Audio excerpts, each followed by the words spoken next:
Avis vascular centre మన దేశంలోనే the best varicose vein hospital.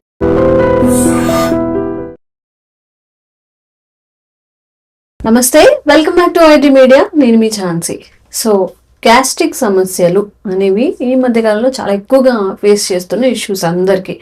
మనం జంక్ తింటున్నాము, ప్రిజర్వేటివ్స్ తింటున్నాము, ఫుడ్ కలర్స్ తింటున్నాము, చాలా అన్హెల్తీ ఫుడ్, అన్హైజీనిక్ ఫుడ్ అంతా పొట్టలేసేస్తున్నాము.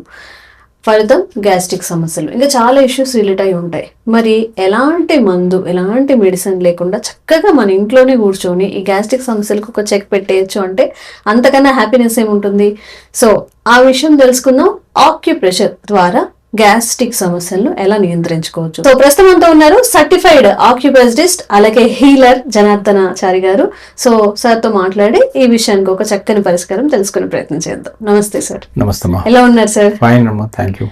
ఓకే, సో గ్యాస్ట్రిక్ సమస్యలు వచ్చినప్పుడు చాలా రకరకాల టాబ్లెట్స్ యూజ్ చేస్తున్నారు. పొరగడుపుని లేచి గ్యాస్ట్రిక్ టాబ్లెట్ వేసుకున్న తర్వాతే కొంతమంది డైలీ దినచర్య స్టార్ట్ అవుతుంది చాలా మందికి. సో ఇవన్నీ కాకుండా చక్కగా ఈ ప్రెషర్స్ ద్వారా ఏదైనా తగ్గే మార్గం ఉందా? ఇప్పుడు గ్యాస్ట్రిక్ సమస్యకు డైజెషన్ ఇష్యూస్కి ఆక్యుపంక్చర్ లేదా ఆక్యుప్రెషర్లో చాలా అద్భుతమైన రిజల్ట్స్ ఉన్నాయి. ఇది ప్రూవెన్. మీరు ఎవరైనా మనకు ఈ వీడియో తర్వాత చెప్తారు, మేము ట్రై చేసామండి, మంచి రిజల్ట్స్ వచ్చాయి అనే ఫీడ్బ్యాక్ తప్పకుండా వస్తుంది. నాకు ఆ నమ్మకం ఉంది. ఎందుకంటే చాలా చాలా వండర్ఫుల్ రిజల్ట్స్ ఉన్నాయి, వండర్ఫుల్ ఆక్యుప్రెషర్ పాయింట్స్ ఉన్నాయి. ఇది వాళ్ళే చేసుకోవచ్చు. ఓకే, ఇది బేసిక్ ఏంటంటే మనము ఎందుకు ఈ సమస్య, ఈ గ్యాస్ట్రిక్ సమస్య అనేది ఒకప్పుడు అరుగుదల తగ్గిందంటే ఒక ఏజ్ వచ్చాక అరగడం లేదు తిన్నది. గ్యాస్ట్రిక్ 50 ఏళ్ళ తర్వాతనే, 50 ఇంకా పెద్దవాళ్ళు అయిన తర్వాత కూడా వచ్చేది కాదు, హాయి తినేసేవాళ్ళు, ఇంత తినగలిగే వాళ్ళు. యాక్చువల్గా ఒక పనిలో పెట్టుకోవాలంటే మనుషుల్ని ముందు భోజనం పెట్టి ఎవరు ఎక్కువ తింటారో వాళ్ళు పెట్టుకునేవాళ్ళు. పని చేసే వ్యవసాయం పని కదా, అలా తినాలి చేయాలి అనే. ఇప్పుడు తినడానికే లేదుగా. అప్పుడు ఆహారం లేదు, తినడానికి ఆహారం లేదు. ఇప్పుడు ఆహారం ఉంది, కడుపు నిండా తినేవాళ్ళు తినలేకపోతున్నారు. కొంచెం ఆకలిస్తుంది కొంతమందికి, ఇంత తినగానే కడుపు నిండిపోతుంది. కొంతమందికి ఏం తిన్నా వెంటనే తేన్పులు, యాసిడ్ రిఫ్లక్స్, చెస్ట్ లో బర్నింగ్ సెన్సేషన్, అది ఏంటంటే చివరికి హార్ట్ అటాక్ ఏమో అన్న ఫీలింగ్ కూడా వస్తుంది కొంతమంది. ఈ బర్నింగ్ ఇక్కడ దాకా రావడం. గ్యాస్ ఇష్యూస్ ఉన్నప్పుడు గ్యాస్ ఇష్యూ వల్లనే హార్ట్ అటాక్ వచ్చి చనిపోయిన కేసెస్ కూడా చూసాం కదా చాలా. అదే ఆల్మోస్ట్ ఇదంతా కూడా ఈ హార్ట్, ఇప్పుడు ఇక్కడ నుంచి వచ్చే మంట, ఫైర్, ఇలా యాసిడ్ పైకి వచ్చేస్తుంది కదా, అందువల్ల ఈ ఏరియా అంతా ఇబ్బంది కలిగజేస్తుంది. అందువల్ల హార్ట్ అటాక్ అన్న అది ఉంటుంది. రెండవది ఏంటంటే ఈ గ్యాస్ట్రైటిస్ అనేది ఎందుకు వస్తుంది అనే దాని మీద మనం ఒకసారి కొంచెం ఒక చిన్న బ్రీఫ్ చెప్పాలనుకుంటే, మనము ఏం తింటున్నాము అనే దానికన్నా కూడా ఎలా తింటున్నాము, ఎప్పుడు తింటున్నాము, ఎంత తింటున్నాం అనేది ఇంపార్టెంట్. ఎలా తింటున్నాం, ఎప్పుడు తింటున్నాము, ఎంత తింటున్నాం. సో అంటే మనము మన పొట్టకు లేదా జీర్ణాశయానికి అనువైన ఆహారం తింటున్నామా లేదా అనేది ఇంపార్టెంట్. అంటే దీనికి సరిపడిన ఆహారం తినడం కూడా మంచిది కాదు. ఆక్యుపంక్చర్లో ఏం చెప్తామంటే మట్టి, ఎర్త్, మట్టి అంటే పొట్ట అంటాం మేము. మట్టిలో ధాన్యం వేస్తే ఇలా పండుతాయి. పొట్టలో కూడా గర్భం వస్తుంది, డెవలప్ అవుతుంది. మట్టి, పొట్ట అనేది రెండు నరిష్మెంట్ అండి, పోషణ. ఓకే, నరిష్మెంట్, పోషణ. ఇక్కడి నుంచి మనకు అన్ని ఆర్గాన్స్ కి ఎనర్జీ అందుతుంది. పొట్టలో ఉన్న ఆహారం ఏ తిన్నా కూడా అదే జీర్ణమయ్యి ఎసెన్స్ వచ్చి ఆ సారాలన్నీ కూడా ఆయా ఆర్గాన్స్ కి ఎనర్జీని ఇస్తున్నాయి. కంటి దగ్గర నుంచి, జుట్టు దగ్గర నుంచి అంతా కూడా పొట్ట బాగుండాలి. ఇది కేంద్ర బిందువు. పొట్ట బాగుంటే అన్ని బాగుంటాయి. పొట్టని గట్ అంటాం, గట్ హెల్త్ అంటాం. అంటే మనం తిన్న ఆకలేయాలి, తినాలి, అరగాలి, జీర్ణం కావాలి, అది రసాలు శరీరానికి అందాలి, essence of the food, and waste అంతా కూడా మళ్ళీ ఎలిమినేట్ అవ్వాలి. సో ఇదంతా కలిపితేనే మనం ఒక మెటబాలిక్ యాక్టివిటీ, మెటబాలిజం అంటాం. సో అందువల్ల ఈ గట్టుకు బ్రెయిన్ యాక్సెస్ ఉందని కూడా అంటున్నాం మనం. సో మనం ఏం చేస్తున్నాం అంటే పొట్టకు అనువైన ఆహారం తింటున్నామా లేదా అని చూడాలి. అనువైన ఆహారం అంటే ఏంటి?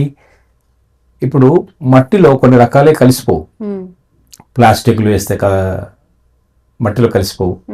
సీసాలు గాజు పేస్తే కలిసిపోవు కదా. మట్టి అనేది జీర్ణం చేసుకోలేదు, ఇబ్బంది పడుతుంది, పర్యావరణ సమస్య. అట్లాగే పొట్టలు కూడా కొన్ని రకాల పదార్థాలు మనకు జీర్ణం కావు, అవి మనం ఇప్పుడు ఎక్కువ తింటున్నాం. రెండవది కెమికల్స్ ఫుడ్ బాగా పెరిగాయి. ఇప్పుడు మనం ధాన్యం పండించాలంటే ఒకప్పుడు తక్కువ chemicals, fertiliser, natural fertilisers, pesticides లేనే లేవు. ఫెర్టిలైజర్స్ కూడా న్యాచురల్గా ఉండేవి, ఏది మన పశువుల వ్యర్థాల నుంచే తీసేవాళ్ళు.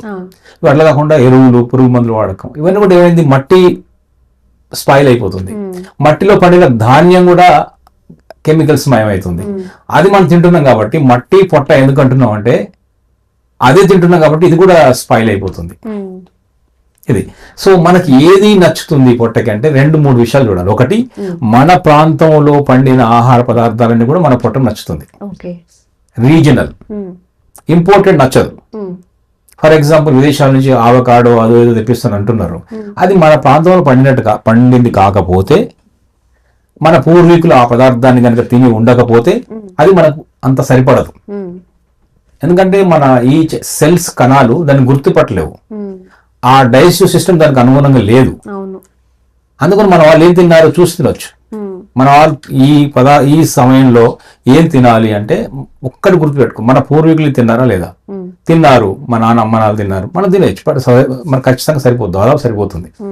కొంచెం లైఫ్ స్టైల్ మారింది కాబట్టి అంత తినకూడదు, కానీ ఆ పదార్థం మనకు పడుతుంది. రెండవది, మన రీజనల్తో పాటు సీజనల్గా వచ్చేవి కూడా తీసుకోవాలి. మన ఈ సీజన్లో అన్ని తినవచ్చు. మన సీజన్లో ఇప్పుడు ఒక్కొక్క సీజన్లో ఒక్కొక్క ఫ్రూట్స్ వస్తాయి, ఒక్కొక్క సీజన్లో ఒక ధాన్యం వస్తుంది, అవన్నీ కూడా మనకు చాలా చాలా హెల్ప్ అవుతాయి. ఈ రెండు మన అంటే ఏది మంచిది ఏది చెడ్డది అని చెప్పడం కోసం చెప్తున్నాను. ఓకే, ఇక మూడవది ఏంటంటే ఎలా తినాలి. ఎలా తినాలంటే మనం తినే పదార్థాలు ఎంత గొప్పవైనా కూడా తినే పద్ధతి ప్రకారం తినాలి. ఎలా తినాలి? ఒక్క సింపుల్ సిస్టమ్ చెప్తున్నా నేను, ఎంత పెద్ద సమస్యకని చెక్ పెట్టచ్చు. కొంచెం నమిలి తినండి. నమిలి chewing proper chewing is important. సగం మన నోట్లోనే అరిగిపోవాలన్నట్టు, పొట్టకి ఎక్కువ శ్రమ కలిగించకూడదు. ఎందుకంటే అది ఇబ్బంది పడుతుంది. ఈరోజు మనము తినకూడని పదార్థాలు తింటున్నాము, తాగకూడని ద్రవాలు తాగుతున్నాము, అందువల్ల పొట్ట ఇబ్బంది పడుతుంది. అందుకని ఏం చేస్తున్నాం అంటే నమిలి తినండి. Chewing is important. గ్యాస్ట్రిక్ సమస్యకి చాలా చాలా ఇంపార్టెంట్. నమిలి తింటే 100 ఏళ్ళ ఆయుష్ అంటాం. మంచి నమిలి తినండి. ఫుడ్ని ఎంజాయ్ చేయాలి. ముద్దకు ఒక రుచి ఉంటుంది, ఆ రుచిని ఆస్వాదిస్తూ తినాలి. ఆ రుచి అయిపోయిన తర్వాత అప్పుడు మింగాలి. ఆ రుచి ఉంటుంది కదా, రుచిని ఆస్వాదించాలి. తింటూ ఉంటారు కదా, చాలా మంది తినరు. ఇప్పుడు తినడం లేదు. నేను 5 నిమిషాలు భోజనం ఫినిష్ చేసే వాళ్ళు చాలా మంది దగ్గరకు వచ్చే వాళ్ళు అడిగితే ఎంతగా మీరు భోజనం ఎలా చేస్తారంటే చాలా ఫాస్ట్ అండి, ఇలా 4-5 నిమిషాలు భోజనం అయిపోతుంది అంటారు. కొన్నిసార్లు ఈ ఉరుకులు పరుగుల జీవితంలో కొన్నిసార్లు కాదు, ఆఫీస్ లో ఉన్నప్పుడు ఫాస్ట్ గా తినేయడం, బయట ఫంక్షన్స్ కి వెళ్ళినప్పుడు బఫే సిస్టమ్స్ వచ్చింది, ఫాస్ట్ గా తినేయడం, ప్రశాంతంగా కూర్చొని ఒక అరగంట ఆస్వాదిస్తూ తినే రోజులు పోయాయి. కానీ మనం ఇంత కష్టపడేది జీవితం అంతా కూడా ఒకటి చెప్పమంటారా, ఒక్క ఆహారమే మనం ఎంజాయ్ చేయగలిగేది. మనం అందులో చెప్తుంటే నిజంగా ఇంటికి వెళ్ళి మంచిగా వండుకొని తినేయాలనిపిస్తుంది. ఆహారమే, అది తింటే మిగతా అన్ని సరిగ్గా ఉంటాయి. అందుకే ఇంత చెప్పాను, ఇది కేంద్ర బిందువు అని. మన బ్రెయిన్ పనిచేయాలి. చూడండి, నాభి దగ్గర చల్లబడితే నవాబుకైనా జవాబు చెప్పొచ్చు అంటారు. నాభి దగ్గర కొంచెం బాగుండాలంటే డైజెషన్ బాగుండాలి, అప్పుడు బ్రెయిన్ బాగా పనిచేస్తుంది. మిగతా ఆర్గాన్స్ అని చాలా పనిచేస్తాయి.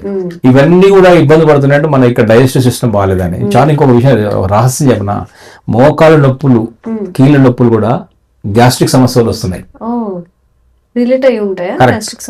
గ్యాస్ట్రిక్ గ్యాస్ కనుక చూడండి, మోకాళ్ళ నొప్పులు రోజు చాలా ఎక్కువ ఉంటాయి. కొంతమందికి ఒక రోజు పర్లేదండి అంటారు. ఎందుకు ఎక్కువ ఉన్న రోజు ఖచ్చితంగా గ్యాస్ ఫామ్ అయ్యి ఉంటుంది పొట్టలో. ఆ రోజు పప్పులు ఎక్కువ తినడం కానీ, లేదా చింతపండు తినడం కానీ, ఎక్కువ తినడం కానీ, అదేదో ఆహారాలు డిస్టర్బ్ అయితే గ్యాస్ ఫామ్ అయితే ఈ గ్యాస్ట్రిక్ సమస్యతో పాటు ఈ నీ పెయిన్, జాయింట్ పెయిన్కి వస్తాయి. ఇది మనం అబ్జర్వ్ చేసుకోవచ్చు. ఓకే, నమిలి తినడం ఒకటి ఇంపార్టెంట్. తర్వాత ఎంత తినాలి అంటే కడుపు నిండా కాకుండా కొంచెం గ్యాప్ చూసుకోవాలి, తినాలి. ఎప్పుడు తినాలి ఇది కూడా ఇంపార్టెంట్. ప్రతి అన్నిటికీ టైమింగ్స్ ఉంటాయి. ఎప్పుడు తినాలంటే మన పొట్టలో డైజెస్టివ్ జ్యూసెస్ ఒక పర్టికులర్ టైంలో ఎక్కువగా ఉంటాయి. అదేంటంటే మార్నింగ్ 7 to 9 బ్రేక్ఫాస్ట్ టైం, అది 7 నుంచి 9 మధ్యలో. మన వాళ్ళు 9 తర్వాత తింటున్నారు చాలా మంది, 9, 10, 11 టైంలో బ్రేక్ఫాస్ట్ చేస్తారు. మీరు అదే చెప్తాను 9 లోపు తినండి అని, 8:30కి 8 o'clock తినండి. 7 to 9 టైం ఉంది దానికి. ఆ టైం ఏంటంటే స్టమక్ టైం, అది మనకు పొట్టకు టైం ఉంది, స్టమక్ టైం. ఆ డైజెషన్ బాగుంటుంది అప్పుడు. 7 to 9 బ్రేక్ఫాస్ట్, నమిలమిలి తినండి, ఫ్రూట్స్ పెట్టుకోండి. ఈ ఈ సీజనల్ రీజనల్ పన్నీర్ తీసుకోండి చెప్తాం. ఇది ఒకటి. రెండవది, మధ్యాహ్నం లంచ్ ఎప్పుడు తినాలి? అది 12:30, 1:30 దాకా తినవచ్చు. ఎందుకంటే సూర్యుడు అక్కడ నడినెత్తిన కరక మండుతున్నప్పుడు ఇక్కడ కూడా మనకు ఆకలిస్తుంటుంది. సో డైజెస్టివ్ జ్యూసెస్ చాలా బాగుంటాయి. సో ఆయన అక్కడికి వచ్చాడు, ఇది ఇక్కడికి వచ్చినట్టే. సో అప్పుడు మనం లంచ్ చేయొచ్చు. రాత్రి భోజనం ఎప్పుడు చేయాలి?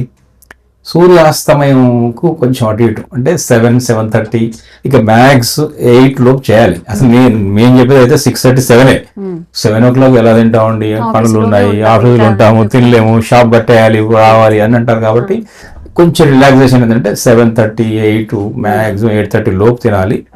కానీ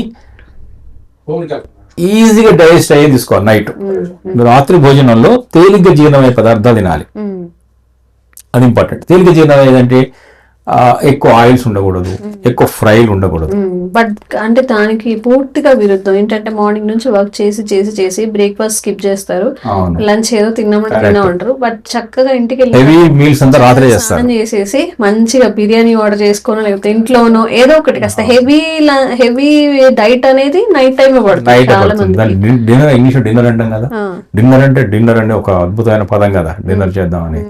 దాని అందుకని డిన్నర్ లాగా అన్ని డిషెస్ పెట్టుకొని హెవీగా మీరన్న మసాలాలు, స్పైసెస్, నాన్ వెజ్, తర్వాత కోకోకోలా ఇది కూడా తాగుతారు. కూల్ డ్రింక్స్తో పాటు తినేవాళ్ళు, పార్టీలు, మిడ్ నైట్ 12 గంటలకు 1 గంటకు తినేవాళ్ళు కూడా ఉన్నారు కదా, ఈ నైట్ డ్యూటీస్ దాని వల్ల అవన్నీ ఇబ్బందులు వస్తాయి. అందుకే చెప్తాను ఏంటంటే ఎర్లీ తినండి, రాత్రి భోజనం తగ్గించి తినండి. మార్నింగ్ బ్రేక్ఫాస్ట్ తినొచ్చు మంచిగా, మధ్యాహ్నం కొంచెం తగ్గించి తినొచ్చు, రాత్రి ఇంకా తగ్గించి తినాలి. రెండవది ఏంటంటే నమిలి తినాలి. మూడవది ఏంటంటే రాత్రి భోజనంలో 2 విషయాలు చూసుకోవాలి. ఒకటి, దాదాపు నాన్ వెజ్ తక్కువ తినండి, లేదా అసలు డేలో తినండి నాన్ వెజ్ని. పొద్దున్న తినండి, మధ్యాహ్నం తినండి, కానీ నాన్ వెజ్ నైట్ ఉండకూడదు కొంచెం, ఎందుకంటే కొంచెం డైజెషన్ టైం పడుతుంది. రెండవది ఏంటంటే మన ఫ్రై చేసినవి, ఆయిల్తో చేసినవి, స్పైసెస్ ఎక్కువ ఉన్నవి అవన్నీ కూడా నైట్ తగ్గించడం మంచిది. ఇది గ్యాస్ట్రిక్ సమస్య ఉన్న వాళ్ళు చెప్తున్నాను. మరి గ్యాస్ట్రిక్ సమస్యలు ఉన్న వాళ్ళకు ఈ ఆక్యుప్రెషర్ పాయింట్స్ ఏంటి? మనం అసలు ఎప్పుడెప్పుడని వాళ్ళ ఇయర్కి ఏదో చూస్తుంటావా, చెప్తే బాగుంటుంది. ఇవన్నీ ఎంత ఇంపార్టెంటో అంతకంటే మనం ఒక అద్భుతమైన పాయింట్, అది ఇందాక అదే చెప్తే బాగుండే, ముందే చెప్తే బాగుండదు అనిపిస్తుంది నాకు. సరే, ఎనీవే, ఇప్పుడు ఇది ఆక్యుపంక్చర్ మోడల్ ఉందమ్మా. ఇది ఎవరికైనా ఇది acupuncture point SP2 spleen meridian లో పాయింట్ నెంబర్ 2. ఇది బొటన వేలు చెప్పాక అక్కడ ఈ జిమ్మి కానీ లేదంటే ఈ ఫింగర్ తో కూడా ప్రెస్ చేసుకోవచ్చు, ప్రెస్ చేయొచ్చు, లేదా మసాజ్ చేయొచ్చు. ఇలా సర్క్యులర్ మోషన్ లో మెల్లగా, ఎక్కువ గట్టి చేయకూడదు. ఆ పాయింట్ చేయడం ద్వారా ఏమవుతుందంటే స్ప్లీన్ మెరిడియన్ లో ఫైర్ పాయింట్, అది ఈ పంచభూతాల్లో మళ్ళీ అగ్నితత్వం ఉంటుంది. సో ఎక్కడ డైజెస్టివ్ జ్యూసెస్ లేదో, జఠరాగ్ని లేదో, స్ప్లీన్ లేదా స్టమక్ లో అగ్ని మళ్ళీ ఖచ్చితంగా వస్తుంది. ఆ పాయింట్ చేసి చూడండి, రిజల్ట్స్ చేసిన ఆ నైటే కనిపిస్తాయి. ఆక్యుపంక్చర్ అయితే తెలుస్తుంది, ప్రెషర్ లో అయితే మేబీ ఒక 1-2 days లో రిజల్ట్ వస్తుంది. ప్రెషర్ కదా, పంక్చర్ కాదు కదా, నీడిల్ వేయడం లేదు కదా. సో ప్రెషర్ చేయండి. 1 week చేయమంటారా? అలాగా రెగ్యులర్ చేయాలి, అది సైడ్ ఎఫెక్ట్ లేదు, దానివల్ల నష్టం. వాళ్ళకి క్విక్ రిజల్ట్స్ కావాలి. 2 రోజుల నుంచి వస్తుంది, ఇవాళ రేపు చేస్తే ఎల్లుండి వస్తుంది. కొంతమందికి అదే నైట్ కూడా చాలా రిలీఫ్ వచ్చేస్తుంది. కొంచెం బాగుంది, పొట్ట హెవీనెస్ తగ్గింది, కొంచెం డైజెషన్ బాగా అనిపిస్తుంది, తేన్పులు తగ్గాయి. ఇప్పుడు 100% ఉన్నాయి అనుకోండి, 30% ఆ రోజు రిజల్ట్ వస్తుంది. ఇప్పుడు 30%, సమ్ టైమ్ 50% తగ్గొచ్చు. కొంతమందికి అప్పుడప్పుడే గ్యాస్ట్రిక్ ఇష్యూ ఉంది, 100% రిజల్ట్ వచ్చేస్తుంది 1-2 days లోనే. బట్ చేస్తూ పోండి, అది నష్టం ఏం లేదు. ఆ పాయింట్ అలా చేస్తూ పోండి, ఫర్దర్ కూడా రాకుండా ఉంటుంది. ఏమవుతుందంటే ఇది చేసినప్పుడు వచ్చే రిజల్ట్ కాదు, ఇది టాబ్లెట్ వేసుకుంటేనే రిజల్ట్ వస్తుంది. ఇలా కాదు, ఇది బాడీలో ఇంటర్నల్ ఎనర్జీ సిస్టమ్ లో బ్యాలెన్స్ అవుతుంది కాబట్టి అదంతా మనం వీఆర్ యాక్టివేటింగ్ ఇంటర్నల్ డాక్టర్. లోపల ఉన్నటువంటి ఒక డాక్టర్ అనుకున్న శరీరంలో ప్రతి ఒక్కరిలో డాక్టర్ ఉన్నారు, రోగ నిరోధక వ్యవస్థ ఉంది, అక్కడ అది ఎఫెక్ట్ అవుతుంది, అది ఇంప్రూవ్ అవుతుంది, అది రిజువనేట్ అవుతుంది. దానివల్ల ఈ ప్రభావం అనేది కంటిన్యూస్ గా ఉంటుంది, సస్టైన్ అవుతుంది. లాంగ్ రన్ అంటే ఇది ట్రీట్మెంట్ లాంగ్ రన్ లో పనిచేస్తుంది. అంటే లాంగ్ రన్స్ అనేది చాలా కాలం పాటు ఉంటుంది ఈ ప్రభావం. సో అందుకని అప్పుడప్పుడు చేస్తూ ఉండొచ్చు, రెగ్యులర్ చేయండి, రిజల్ట్ వస్తుంది. SP2 అనే పాయింట్ ఇది చాలా చాలా అద్భుతంగా పనిచేస్తుంది. ఓకే, సో మీలో ఎవరైనా కానీ బాగా ఎక్కువ గ్యాస్ట్రిక్ సమస్యలు ఫేస్ చేస్తున్నా, ఎక్కువ టాబ్లెట్ లేదే డైలీ గడవట్లేదు అన్న వాళ్ళు, ఇది ఏంటి అసలు డాక్టర్ దగ్గరికి వెళ్ళక్కర్లేదు, మనకి ఖర్చు కూడా అవ్వదు, ఇంట్లో కూర్చున్న ప్లేస్ నుంచే మనం ఆ ప్రెజర్ పాయింట్స్ తెలుసుకొని అప్లై చేస్తే చాలు, తప్పకుండా ట్రై చేయండి. అంటే సార్ చెప్పినట్టుగా అప్పుడే గ్యాస్ట్రిక్ సమస్యలు ఉన్న వాళ్ళకి తక్కువ టైంలో తగ్గచ్చు, లాంగ్ రన్లో ఉన్న వాళ్ళకి కాస్త టైం పట్టవచ్చు, ఒక 1 వీక్ 10 డేస్ రోజు జస్ట్ కూర్చొని అలా రబ్ చేసుకున్నా అయిపోతుంది కదా. ట్రై చేయండి, మీకు ఎలా అనిపించిందో కామెంట్ చేయండి. ఇంకెలాంటి ఆక్యుపేషన్కి రిలేటెడ్ ట్రీట్మెంట్స్ మీరు కావాలనుకుంటున్నారు కామెంట్ చేయండి, తప్పకుండా మీకోసం వీడియో చేసే ప్రయత్నం చేస్తాం. Thank you sir. నమస్తే అమ్మా. And for more videos, Please subscribe to iDream. Please subscribe to iDream. Please subscribe iDream. And please subscribe to iDream. For more videos, subscribe to iDream. please like, share and subscribe to the channel. Congratulations, iDream. Subscribe to iDream. Subscribe to iDream. So subscribe to iDream Media. iDream ki iDream team andarki huge congratulations. Please subscribe iDream Media. Please subscribe to iDream. Subscribe iDream. Please subscribe to iDream. iDream అంటే నా కళల channel subscribe చేసుకున్న నోరు తిరుగుతలేదు, మీరైతే గంట గుర్తుకొచ్చు. For more such videos, please subscribe to iDream.